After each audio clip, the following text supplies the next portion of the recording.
Anoman malompat sampun Parateng witing naga sari sinambi kekidungan Totaning Rama Wijaya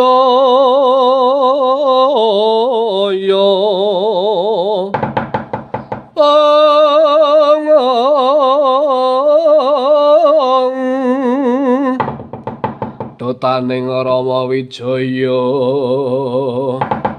ngalengka kobong dadi arang anomang cancut tumandang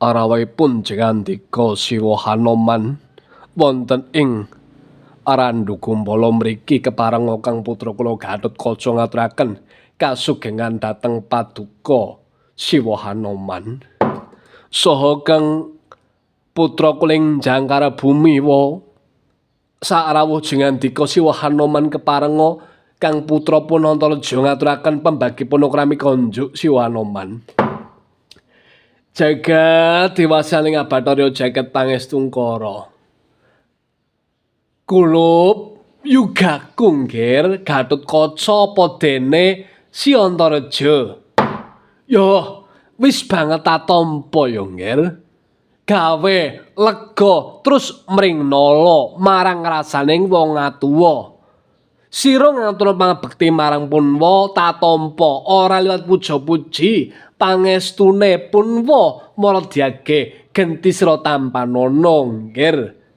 anakku sakloron Gatotkaca apa dene Antaraja nggih cinatong tangan kalih kapundhing mustaka saengga ndadosaken arah daging kayuwananipun Kang putra ing pringgondaniwa inggih dawa sami-sami Siwa Hanoman Ger kula menika nderek bengah kawuran mongkok wonten salebeting manah dene anak-anak kula ing Jodipati menika tesih araman geladen yuda utawi geladen perang wonten ing Randu Gumbala mriki cobi nggir kang menika badhe tanglet kalian jengandika Angger Prabu Gatotkaca nggihipun paduka Angger Gatotkaca dalah Angger Antaraja apa dene Angger Antasena menika ngantos geladen yuda utawi geladen perang wonten ing Randu Gumbala menika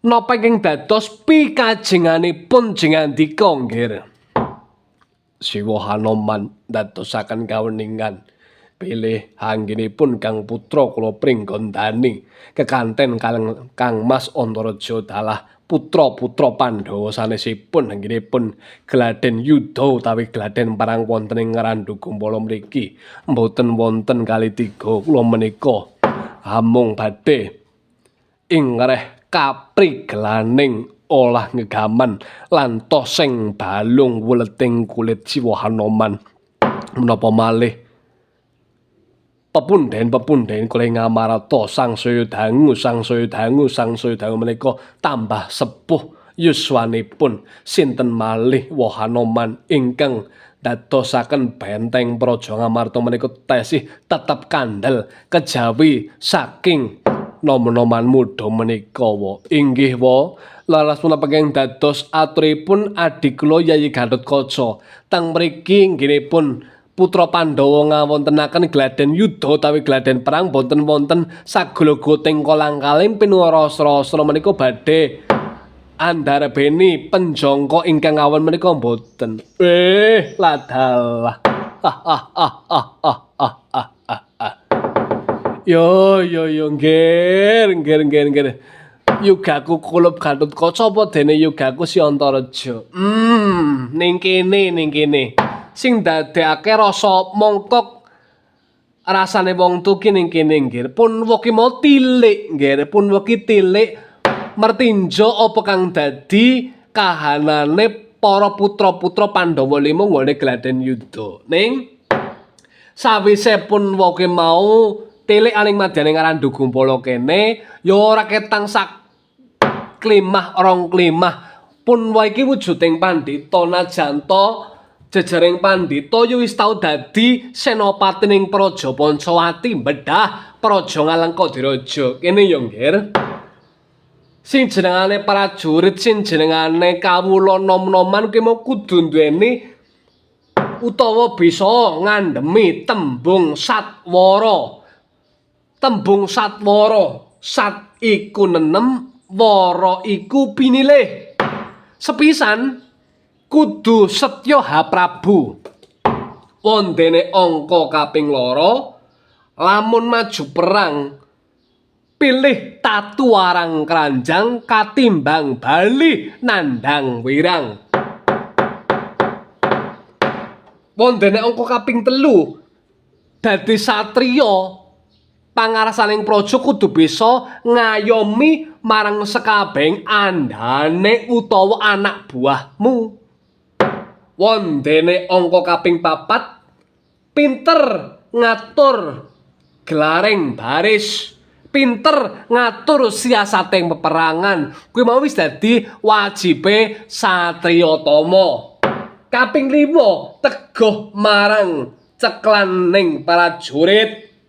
Jalaran apa? Aja kongsi bumi kelairanmu, bumi wutah darahmu didak-idak dijajah dening Praja Manca. Wondene angka kaping 6, bisa jaga marang adeging nusalang bangsa lan sing paling wigati ki kudu bisa jaga marang wadining negara. Sing jeneng wadi utawa rahasia ki aja kongsi dibabar-babarake ning kono-kono. Awit apa, Nggir? Wong seneng ora kurang pengalem, monggo wong sing ora seneng ora kurang penyacat. Sing ora seneng karo para Pandhawa saka pucuk rambut nganti jempolan sikil sing digoleti ki alane.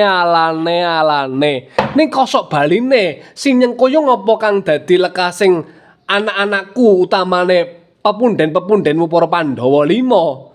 Sing seneng mesti bakal nyengkuyung apa kang dadi sedyane ngono kuwi, Nggir.